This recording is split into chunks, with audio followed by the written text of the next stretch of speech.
사도행전 강의 13번째 시간으로 사도행전 8장 1절에서 13절을 통해서 빌립의 사마리아 선교라는 제목으로 하나님의 말씀 증거하도록 하겠습니다. 우리는 지난 시간에 초대교회에 세워졌던 7명의 사역자들 가운데 스데반에 대해서 살펴봤습니다. 스데반이 담대하게 하나님의 말씀을 증거하다가 예루살렘 공회에 끌려가서 사내들인 공회에서 이제 유죄 판결을 받고 그 자리에서 끌려가 예루살렘 밖으로 끌려가서 이제 돌에 맞아 죽는 장면을 저희가 살펴봤죠. 그러나 이제 스데반이 그가 했던 말씀을 전하며 행했던 일들이 그리스도께서 하셨던 일들을 행하였고, 또 그가 사내들인 공회에서 선포했던 말씀도 구약 전체의 역사를 통해 예수 그리스도를 드러내고 선포하는 그러한 내용이었습니다. 그리고 심지어는 그가 돌에 맞아 순교하는 그때에 마저 예수님께서 십자가에 죽으시며 저들의 죄를 용서하여 주옵소서 하나님 앞에 구했던 것처럼 스데반 역시 자신을 돌로 치는 자들의 용서를 하나님 앞에 간구하는 모습을 살펴보았습니다. 오늘 본문은 그리스도를 닮은 또 한 사람을 소개하고 있는데, 바로 스데반과 함께 7명 사역자가 세워질 때 함께 세워졌던 바로 빌립입니다. 스데반의 순교로 인해서 이제 교회의 모든 복음 증거의 상황이 완전히 바뀌게 되어집니다. 이전까지는 사도들이 복음을 전할 때 비록 공회에 끌려가서 신문도 당하고 매를 맞고 쫓겨나기도 했지만, 그러나 율법교사인 가말리엘이 이게 하나님으로부터 난 것일 수도 있으니 지켜보자 라는 그 제안에 의해서 강력한 핍박과 박해는 일어나지 않고 있었습니다. 그러니까 이제 그러한 상황 속에서 계속해서 교회는 복음을 증거하고 계속해서 성도의 수는 늘어나고 교회가 성장하는 과정 속에 있었어요. 그러나 오늘 우리가 지난 시간에 살펴본 이 스데반의 순교 이후에는 이 상황이 완전히 바뀌게 되어집니다. 이제 그들은 분노에 가득 차서 예수를 믿는 자들을 적극적으로 박해하고 폭력을 행사하기 시작합니다. 많은 성도들이 옥에 끌려가 갇히게 되어지는 상황에 이르게 되어집니다. 지금까지 참았던 그들의 모든 분노가 폭발함으로써 어떻게 보면 이제 교회는 외부적인 큰 위기를 만나게 되어집니다. 그러나 하나님께서는 이 위기를 놀라운 하나님의 능력의 기회로 바꾸시는 역사를 보여주시죠. 우리가 상상할 수 없는 하나님의 계획, 우리가 다 알 수 없는 하나님의 계획 가운데 우리 역시도 때로는 실패와 어려움들을 겪게 되어질 때, 그때 낙심하지 않고 여전히 하나님께서 우리를 통해 위대한 일을 하신다는 믿음을 갖고 나아갈 수 있기를 주님의 이름으로 축원합니다. 첫 번째 한번 따라 보겠습니다. 예루살렘 교회에 대한 핍박. 오늘 본문은 특별히 이제 스데반에 대해서 주목하죠. 8장 1절은 스데반의 죽음에 대해서 오늘 본문은 특별히 이제 한 사람을 주목하는데 사울이에요. 8장 1절은 사울은 그가 죽임당함을 마땅히 여기더라. 그러니까 지난 시간 본문 속에 이제 뒷부분에 보면 스데반이 죽을 때에 거짓 증인들, 매수된 증인들이 옷을 벗어서 사울 발 앞에 놓는 장면이 기록되어 있습니다. 유대의 전통을 기록한 미슈나에 보면 사람을 돌로 쳐서 죽일 때 어떻게 죽여야 되는지를 자세하게 기록이 되어 있어요. 그래서 성경은 항상 뭐예요? 한 사람의 증인으로서는 그 효과를 인정하지 않습니다. 그래서 법적인 효과가 증명되기 위해서는 두세 사람, 최소한 2명의 증인이 있어야 그것이 재판에서 효력을 발휘하게 되어져요. 그러니까 이제 그 전통 하에서 첫 번째 증인은 그 죄인된 사람의 뒷목을 잡고 그를 돌로 쳐서 넘어뜨리게 되어집니다. 그 두 번째 증인은 그 사람을 가슴을 돌로 다시 찍어 누르게 되어져요. 그러고 나면 이제 두 사람이 돌로 치고 나면 이제 나머지 사람들이 좀 멀리 떨어져서 그 사람에게 다 같이 돌을 던져서 죽이는 일을 하게 되어집니다. 그러니까 이 거짓된 증인들은 이 두 사람이 뭐예요? 이 사람을 쳐서 죽이는데, 스데반을 쳐서 죽이는데 겉옷이 거추장스럽기 때문에 그 옷을 벗은 것이죠. 그런데 단순히 거추장스러워서 그 옷을 벗은 것이 아니라 성경에 보면 누군가의 발 앞에 그것을 두었다라는 것은 그 사람의 권위를 인정하는 그런 표현이 돼요. 그래서 성경에서도 보면 성도들이 자신의 가진 것을 다 팔아 사도들의 발 앞에 두었다라고 표현하죠. 그러니까 지금 이 상황이 뭐냐면 이 거짓 증인들은 어떻게 보면 돈을 받고 자기 양심을 모른 척하고 이 스데반을 돌로 쳤어요. 그리고 죽였어요. 그 일을 공식적으로 뭐냐면 누군가가 인준해주고 인정해주는 상황이 필요한 거죠. 이 사람이 정말 죽을 만한 사람인가? 라는 부분들이 공식적으로 좀 인정이 돼요. 그 일을 위해서 뭡니까? 바로 사울이 이 사람은 돌에 맞아 죽을 만한 사람이다라는 것들을 공식적으로 증언해주는 자신의 역할을 한 거예요. 그래서 그 증인 앞에 자신들의 옷을 벗어서 줌으로써 바로 사울이 스데반은 죽을 만한 사람이다라는 것들을 사람들에게 보여줘. 그럼 왜 사울이었느냐? 사울은 가말리엘 문화의 최고의 율법 교사의 제자였고, 사울 자신의 이제 고백을 나중에 보면 그 많은 동료들 중에서도 자신은 훨씬 더 어떻게 보면 앞서 나가는 사람이었다, 인정받는 사람이었다라고 표현이 되죠. 그러니까 이 젊은 사울이 많은 율법을 따르는 사람들 사이에서는 인정받는 사람이었고, 그 인정받는 사울이 사람들 앞에서 한편으로 그 앞에 옷을 탁 맡아둠으로써 그래, 이 스데반이라는 사람은 죽을 만한 사람이다 라고 공증을 해주는 그런 역할을 한 것이죠. 스승인 가말리엘과 달리 사울이 왜 스데반을 죽여야 하겠느냐라는 생각을 했느냐? 그것은 스데반이 이 사내들인 공회에서 증언한 증언 때문에 그렇죠. 하나님 우편에 예수님께서 함께 계신 것을 내가 본다. 하나님 우편에 인자가 함께 서신 것을 본다 라는 이 표현이요. 유대인들은 하나님에 대해서 굉장한 경외심을 가지고 있었어요. 그러다 보니까 이제 구약 성경에 여호와라고 표현되는 이 하나님의 이름이 나오면 그 이름을 입 밖으로 내지 않습니다. 그래서 그 옆에 각주로 아도나이라고 해서 주님이란 뜻이에요. 그래서 여호와라는 이 말을 입으로 그 단어를 표현하지 못하고 항상 주님이라고 대신 그것을 바꾸어 불렀어요. 그만큼 하나님에 대한 경외심이 어마어마했던 거예요. 그런데 감히 인간이 범접할 수 없고 가까이 할 수 없는 그 하나님 곁에 예수가 서 있다라는 이 말을 듣고는 그들이 참을 수 없어요. 이건 완전히 신성모독이다. 이거는 죽여야 되겠다. 그러니까 로마의 법에 의해서 사실 종교적인 이유로 사내들이니 사람을 죽일 권한이 없는데도 불구하고 이들 속에서는 이 정도면 우리가 로마의 법이고 뭐고 나라가 망하더라도 이런 놈은 없애야 된다라는 그 분노가 일어나서 이 스데반을 쳐서 죽이게 된 거예요. 사울 역시도 똑같은 유대인으로서 또 그 율법에 열심히 있는 자로서 이런 정도의 사람은 반드시 죽여야 된다라는 그러한 마음을 가지고 있었다고 성경이 기록하고 있는 것이죠. 이 사건으로 인해서 이제 예루살렘은 계속 성도들에 대한 강력한 박해가 시작되어집니다. 우리가 잘 알듯이 사울, 오늘 본문에 기록된 사울은 사도행전 후반에 계속해서 등장하는 사도 바울을 얘기합니다. 사울은 유대식 이름이에요. 그리고 바울은 헬라식 이름입니다. 놀랍게도 그러니까 사울에서 바울로 이름이 바뀐 게 아니에요. 사울이라는 이름은 유대인들에게 익숙한 이름이고 바울이라는 이름은 외국인들에게 익숙한 이름이죠. 그래서 자연히 유대에서 유대인으로서 예수님을 믿는 자들을 박해해야 할 때는 사울이라는 이름으로 명성을 떨쳤고, 나중에 이방인들에게 복음을 증거할 때에는 바울이라는 이름으로 유명하게 되어졌던 것이죠. 재미있는 것은 사울이라는 이름의 뜻은 큰 자라는 뜻이고 바울이라는 이름의 뜻은 작은 자라는 뜻이에요. 정말 놀라운 하나님의 섭리 속에 그 이름이 세워졌죠. 이 사건으로 결국 이제 예루살렘 교회에 대한 대대적인 박해가 일어나고 사울은 그러한 일에 앞장서게 되어집니다. 그래서 성경에 보면 이 8장 1절 후반절에 보면 그날에 예루살렘에 있는 교회에 큰 박해가 있어 사도 외에는 다 유대와 사마리아 모든 땅으로 흩어지니라.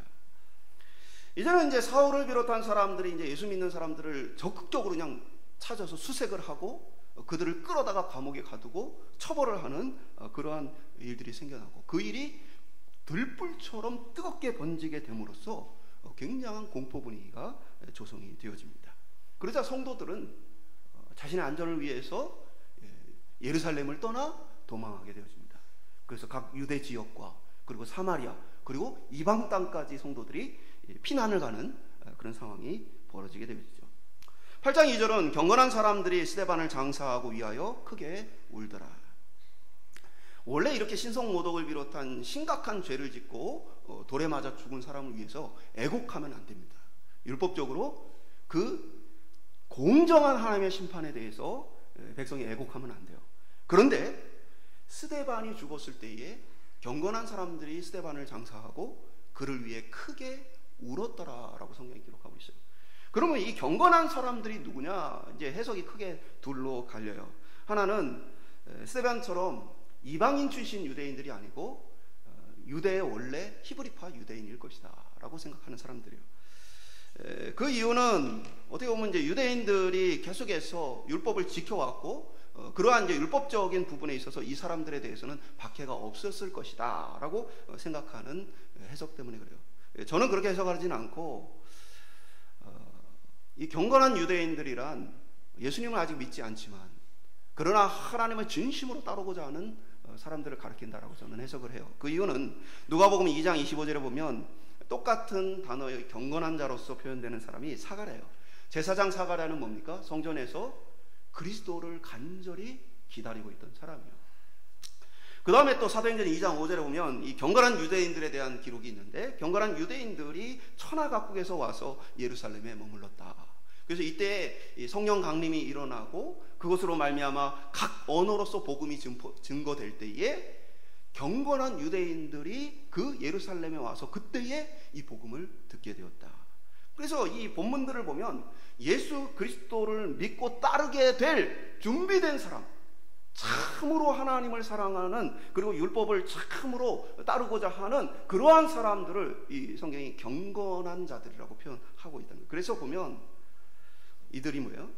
비록 예수를 따르지는 않지만 그러나 그 스데반의 죽음을 보면서 그들이 애통해하고 아파했다는 거예요. 그들이 때로는 뭐예요? 다른 이들로부터 비난과 공격을 받을 수 있는 상황임에도 불구하고 그것을 감수하고 크게 소리질러 스데반을 위해 울었다. 이 모습은 뭘 보여주냐면 교회의 강력한 박해로 인해 성도들이 막 도망가는 그 상황 속에서도 여전히 뭐예요? 예수 그리스도의 복음을 듣고 구원 얻어야 될 사람들이 뭐예요? 예루살렘에 남아있다. 교회를 아무리 무너뜨리려 해도 이 교회가 뭐예요? 무너지지 않을 것이다라는 그 소망이 이 경건한 유대인들을 통해 보여주고 있는 것이죠. 8장 3절은 사울이 교회를 잔멸할세 각 집에 들어가 남녀를 끌어다가 옥에 넘기니라. 잔멸했다라는 이 단어는 구약에 여러 차례 쓰이는데 멧돼지가 그냥 밭을 완전히 망쳐놓는 그럴 때에도 쓰이고 또 사람을 완전히 망가뜨려서 쓸모없게 만드는 그런 상황 속에도 쓰입니다. 그러니까 이 단어는 폭력적으로 날뛰며 이성이 없이 분노로 가득 차서 모든 것을 다 망가뜨리는 그런 상황을 얘기하는 거예요.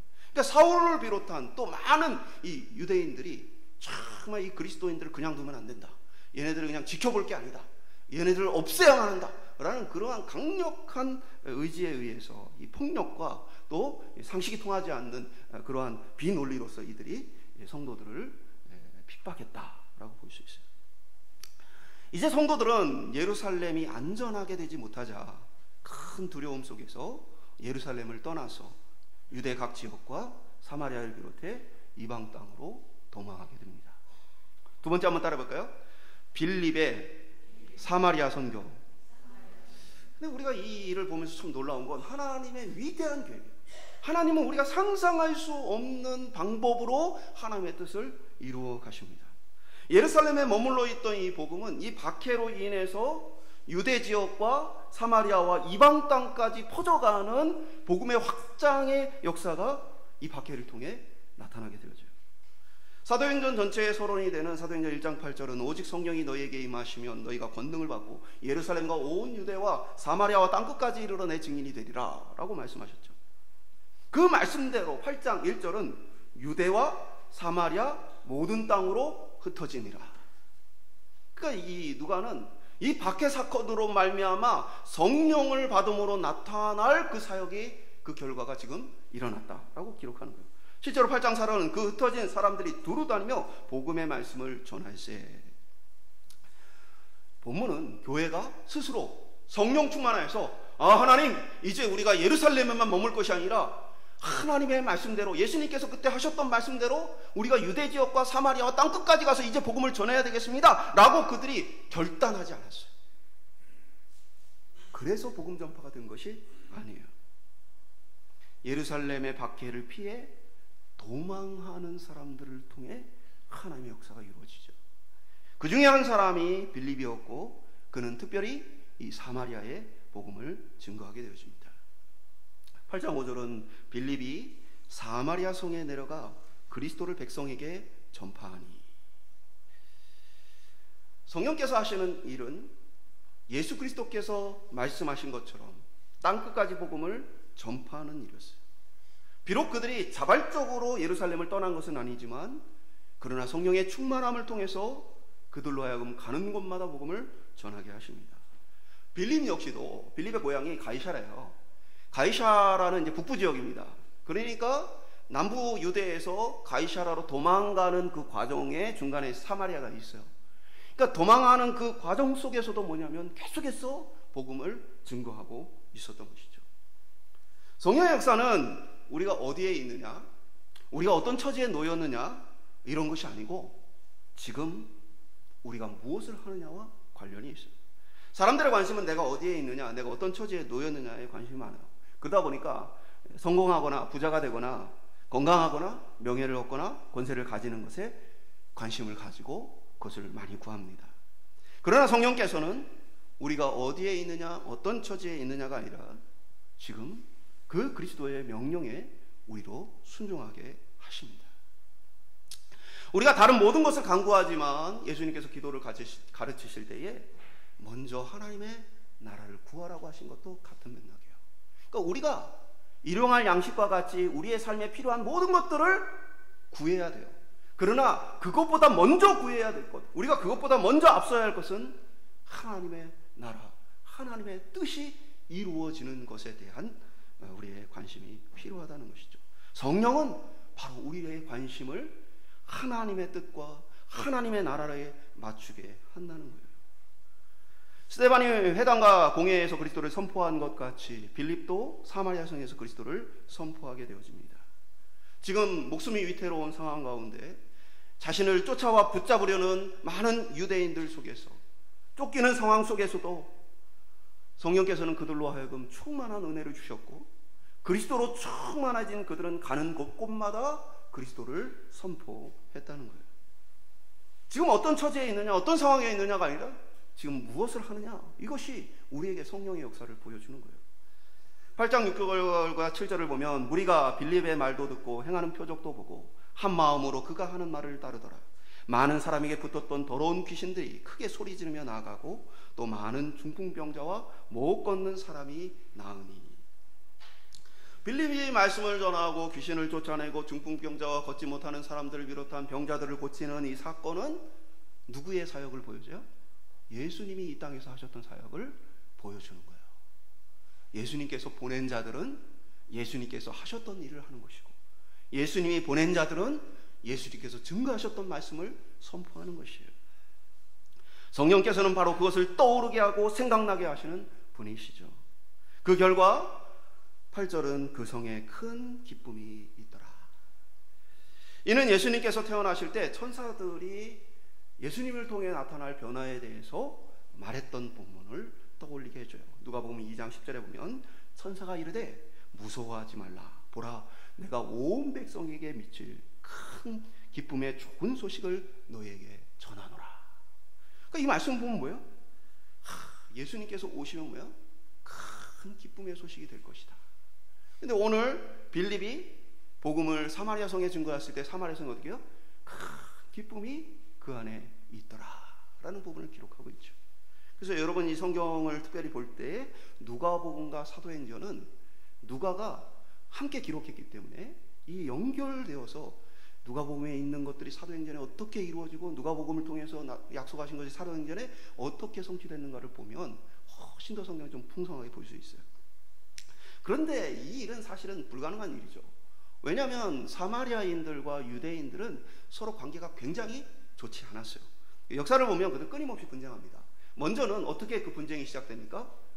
여로보암이 북이스라엘의 왕이 되어지고 솔로몬의 아들인 르호보암이 남유다의 왕으로 남게 되었을 때, 그때에 예루살렘이 남유다 땅에 있다 보니까 사람들이, 북이스라엘의 사람들이 남유다로 모여 절기마다 예배를 드리러 가요. 그러니까 이 여로보암의 입장에서는 남유다를 갔다 오고 나면 배신한 나를, 어떻게 보면 배신해서 이 나라를 세운 나를 이 백성들이 용납하지 않을 수도 있겠다. 그래서 두려움에 떨죠. 그래서 내놓은 방법이 뭐예요? 베델에다가 신상을 만들어 놓고 금송아지를 만들고 거기에 제단을 쌓고, 바로 이곳이 여호와 하나님을 이제 섬길 곳이다. 이제는 유다 땅에 있는 예루살렘에 갈 필요가 없고 베델에서 섬기면 된다. 그럼으로써 이 역사가 뭐예요? 같은 하나님을 명목적으로는 섬기지만 서로 안에서 전혀 다른 이 길을 걷게 되어지죠. 그리고 이후에 유다가 멸망하고 유다의 사람들이 유다 땅으로 돌아왔을 때에 이 사마리아 사람들이 끊임없이 괴롭히죠.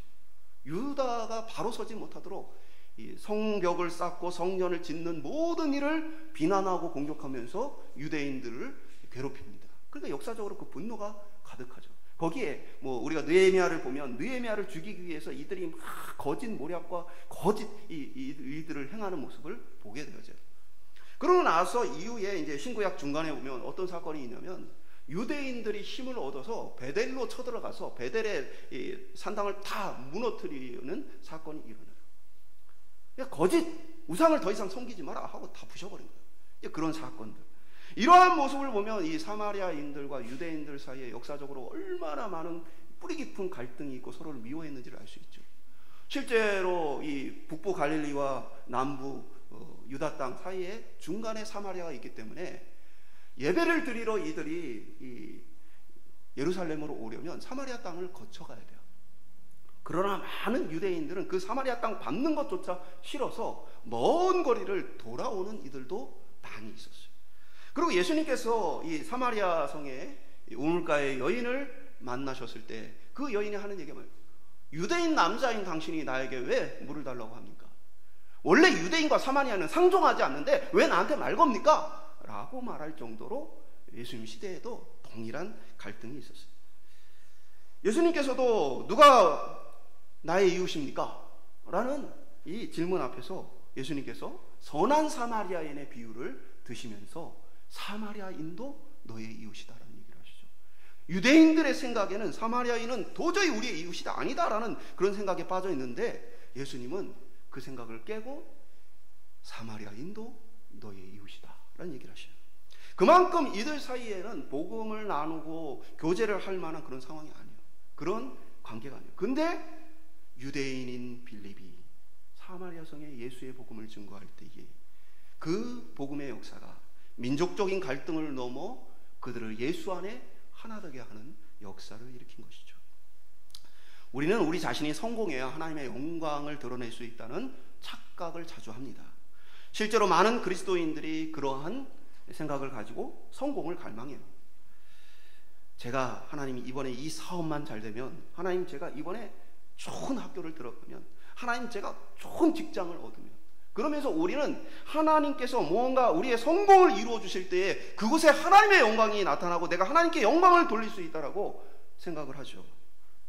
그러나 하나님은 우리가 성공할 때뿐 아니라 우리가 실패할 때조차 하나님의 영광을 위해 우리를 사용하시고, 우리의 실패조차도 때로는 하나님을 더 영광스럽게 드러내는 경우가 되어집니다. 박해를 피해 도망하는 성도들을 통해 온 땅의 복음이 증거되어지는 거예요. 도망자인 빌립을 통해 사마리아 성에 예수의 복음으로 기쁨이 넘치게 되어지는 것이죠. 이 말은 내가 어떤 처지에 있든지 나를 통한 하나님의 계획은 실패하지 않았다는 거예요. 한번 따라할까요? 하나님은 결코 실패하지 않으신다. 우리 생각에 때로는 우리의 처지와 상황이 지금 우리의 마음에 들지 않거나 남들에게 보여줬을 때 부끄럽고 너무나 연약한 모습이라 할지라도 하나님은 우리에게 그것을 실패로 주신 것이 아니란 사실이에요. 하나님은 하나님의 계획과 작전 가운데에 여전히 우리를 통해 일하기를 원하시고 계시다는 거예요. 오히려 그것이 하나님의 뜻을 이루는 최고의 성공의 길일 수도 있다는 것입니다. 실제로 교회사에 보면 마르틴 루터는 가톨릭으로부터 죽임의 위협을 당할 때 숨어 지내게 되어져요. 그때 숨어 지내면서 마르틴 루터는 성경을 독일어로 번역합니다. 이전까지는 라틴어로 되어 있어서 대부분의 사람들이 성경을 읽을 수 없었어요. 그러나 독일어로 성경을 번역하고 인쇄술과 더불어 이것이 퍼져가면서 많은 사람들이 성경을 읽고 나니 가톨릭의 이 가르침이 잘못되었구나, 종교개혁의 뜨거운 불씨를 일으키는 그러한 원동력이 되어집니다. 또한 존 칼빈은 역시 가톨릭으로부터 쫓기는 위기 속에 숨어 지내면서 기독교 강요를 저술하게 되어집니다. 예수를 믿는 것이 뭐냐? 어떤 게 성경적으로 신앙생활을 하는 것이냐? 우리가 믿는 것이 무엇이냐? 라는 복음의 기준을 이 기독교 강요에 담아냄으로써 전 유럽이 참된 복음으로 돌이켜지는 역사가 일어나게 되어집니다. 남들이 봤을 때는 실패한 도망자이지만, 그러나 하나님은 그 실패한 상황이 아니라 하나님의 영광을 위해 놀랍게 사용하신다는 거예요. 오늘 내가 약하다고, 오늘 내가 실패했다고, 오늘 우리 삶 가운데 낙심함이 없기를 바랍니다. 내 삶과 처지가 다른 사람들 보기에 모범적이지 않고 나의 가정과 나의 사업과 나의 생활이 부끄럽고 실패한 것처럼 보여져도 성령님은 그 자리에서 우리를 위한 위대한 일을 하실 것입니다. 이것이 오늘 우리가 하나님이 지금 내 삶 가운데 성령께서 나와 함께하고 계시다는 믿음의 고백인 것이죠. 오늘 저와 여러분이 이 믿음의 고백 속에서 성령께서 우리 가운데 위대한 일을 하시기를 기대하기를 소망합니다. 마지막으로 따라해 보겠습니다. 마술사 시몬의 굴복. 누가는 이 사마리아 성에 사는 또 한 사람을 강조해줘요. 9절에 보면 그 성에 시몬이라 하는 사람이 전부터 있어 마술을 행하여 사마리아 백성을 놀라게 하며 자칭 큰 자라니. 제가 기억나는데 옛날에 제가 전도사 생활 때 전도사님들 사이에서 논쟁이 있었어요. 그러니까 교회에 아이들을 막 모으는 그것을 위해서 어떤 전도사님이 마술사를 초청한 거예요. 그래서 이제 전도 행사 때 막 마술을 보여주면서 이제 애들을 이제 오라고 한 것이죠. 그것에 대해서 마술을 해도 되냐라는 그런 이제 논쟁이 붙었어요. 여러분, 교회에서 마술을 해도 돼야 안 돼요? 여러분, 그 시몬이란 사람은 마술을 행한 사람이에요. 근데 이 당시에 또 오늘 본문에 나타난 마술이란 것은 오늘날의 공연 예술로서의 마술을 얘기하는 게 아니에요. 이 마술은 종교적인 특징을 갖고 있는 거예요. 그래서 자신을 섬기게 하는, 또는 자신의 어떤 의지를 다른 사람들이 따르게 하는 그런 목적으로 사용돼요. 그럼 오늘날에도 그런 일이 없을까요? 제가 이제 봤던 그 우리나라 TV 프로그램에 한 유명한 마술사가 이런 고백을 해요. 한 사이비 교주가 큰 돈을 가지고 와서는 자기한테 마술을 가르쳐 달라고 그런 거예요. 이 사람이 내가 이런 사람한테 마술을 가르쳐 주면 잘못된 일들이 일어나겠구나 해서 자신이 그것을 거절했다라는 그런 고백을 합니다. 오늘날에도 이러한 행위들이 잘못된 길로 쓰여질 수 있어요. 성경은 공연 예술로서의 마술을 금지하고 있는 것이 아니라 종교적인 목적을 가지고 자신의 이득을 취하고자 하는 이러한 행위에 대해서 거절하고 있는 것이죠. 실제로 이 시몬이라는 사람은 뭐예요? 자칭 큰 자다, 나는 큰 자다 라고 자신을 밝혔어요. 사람들로 하여금 마술을 보여주면서 나는 당신들과 같이 평범한 사람이 아니고 특별한 사람이다 라는 부분들을 자신이 드러냈죠. 그리고 많은 사람들로 하여금 자신을 따르게 하였습니다. 실제로 사람들은 이 시몬을 보면서 하나님의 큰 능력이다 라고 말했어요. 그러니까 단순히 어떤 공연 예술이 아니라 신의 능력이 함께하는 그런 사람이다 라고 이 시몬을 따랐다 라고 말합니다. 그런데 이 시몬이 빌립이 와서 복음을 전하며 많은 사람들이 그 복음을 듣는 것을 보고 자신이 지금까지 자신을 큰 자라 여겼던 것을 내려놓고 빌립을 전적으로 따르게 되었다라고 오늘 본문이 기록하고 있습니다. 12절과 13절에 보면 빌립이 하나님 나라와 및 예수 그리스도의 이름에 관하여 전도함을 그들이 믿고 남녀가 다 세례를 받으니 시몬도 믿고 세례를 받은 후에 전심으로 빌립을 따라다니며 그 나타나는 표적과 큰 능력을 보고 놀라니라. 누가는 여기에서 뭐예요? 큰 능력이다 라는 이 부분을 통해서 뭘 보여주냐면 그 큰 능력보다 더 큰 능력에 의해서 시몬이 굴복하였다라는 것을 보여주는 거예요. 이전까지 사람들을 지배하고 다스렸던 시몬의 큰 능력보다 비교할 수 없이 더 큰 예수 그리스도의 권능이 이것을 압도하였다라는 부분을 얘기해요. 예수님께서 누가복음 11장 21절 22절에 이렇게 말씀하십니다. 강한 자가 무장을 하고 자기 집을 지킬 때에는 그 소유가 안전하되 더 강한 자가 와서 그를 굴복시킬 때에는 그가 믿던 무장을 빼앗고 그의 재물을 나누느니라. 예수님의 이 말씀 뭘 의미해요? 강력한 힘을 가진 사단이 뭐예요? 사람들을 옥죄고 있어요. 그때 더 강력하신 그리스도께서 오셔서 그 사단을 멸하시고 이들을 뭐예요? 자기 소유로 삼으셨다는 거예요. 오늘 예수님의 이 누가복음의 이 말씀과 같이 뭐예요? 빌립이 전하는 예수의 복음의 권능은 그 땅을 지배하고 다스렸던 시몬의 큰 능력을 굴복시키고 참된 자유를 통해 이들에게 뭐예요? 복음의 기쁨을 주었다라는 것입니다. 예수 그리스도의 복음은 그러한 강력한 권세를 가지고 있어요. 악한 사단의 권세를 다 무너뜨릴 능력이 있습니다. 예수 그리스도의 권세가 능력이 없어서 유대인들로부터 성도들이 예루살렘에서 박해를 받아 도망하고 무너진 것이 아닙니다. 더 큰 권세는 예루살렘을 넘어 온 유대와 사마리아와 땅끝까지 증거하기 원한 하나님의 계획 속에서 더 큰 권세가 뭐예요? 퍼져간 거예요. 사단은 교회를 잔멸하려 하였으나 그러나 그리스도의 권세는 오히려 더 크게 빛나게 되어진 것이죠. 오늘 저와 여러분이 이 예수 그리스도의 복음을 의지하여 살아갈 수 있기를 소망합니다. 우리는 약하지만 우리 안에 이 복음은 강력합니다.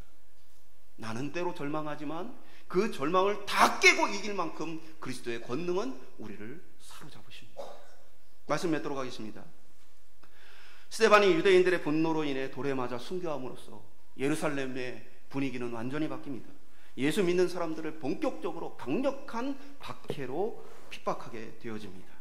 이 강력한 힘 앞에서 성도들은 힘없이 두려움으로 이곳저곳으로 도망하게 되어집니다. 유대와 사마리아와 온 땅으로 도망합니다. 이것만 보면 겉으로 복음은 실패한 것처럼 보여집니다. 복음은 힘이 없는 것처럼 보여집니다. 그러나 위대한 하나님의 계획은 이것을 계기로 온 땅의 복음이 증거되게 하십니다.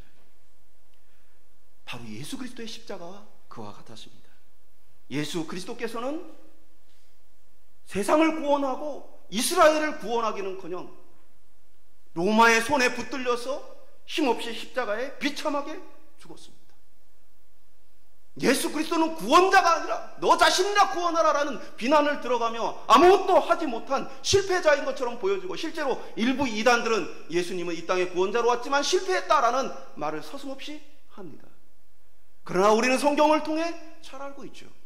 하나님은 처음부터 우리를 대신하여 그리스도를 십자가에 죽이기로 작정하셨고, 그 십자가의 죽음은 실패가 아니라 성경은 자랑할 만한 성공이라고 성경은 우리에게 말해주고 있습니다. 예수님은 그 십자가에서 죽으시고 다시 살아나 부활하심으로써 하나님 우편에 앉아 계십니다. 오늘 이 성도들이 박해로 인해 도망하고 힘없고 비천한 것처럼 보여지지만, 그러나 그들 속에 있는 하나님의 계획하심과 예수 그리스도의 복음의 능력은 가는 곳마다 복음이 전파되게 하시고 가는 곳마다 많은 이들을 생명 얻게 하는 하나님의 위대한 역사를 성취하게 합니다. 오늘 저와 여러분의 삶도 마찬가지예요. 때로 우리의 삶 가운데 실패를 경험합니다. 때로 우리의 삶 가운데 왜 내 삶에는 이러한 어려움들이 많을까? 때로는 남들에게 내가 이런 상황 속에 있다고 부끄러워서 말할 수 없는 그러한 어려움도 경험할 수 있습니다. 그러나 우리가 기억할 것은 하나님은 연약한 자를 들어 위대한 일을 하신다는 사실입니다. 오늘 성령님은 여전히 연약한 자들 가운데 계시며 하나님의 뜻을 이루고 계신다는 사실입니다. 오늘 빌립의 사마리아성 선교를 바라보면서 오늘 우리 속에 주님, 내가 어떻게 되면, 내가 기대하는 무엇이 이루어지면이 아니라 오늘 나와 함께 하시는 성령님께서 나를 통해 하나님의 위대한 일을 행하시옵소서. 오늘 이 믿음으로 살아가는 저와 여러분 될 수 있기를 주님의 이름으로 축복합니다.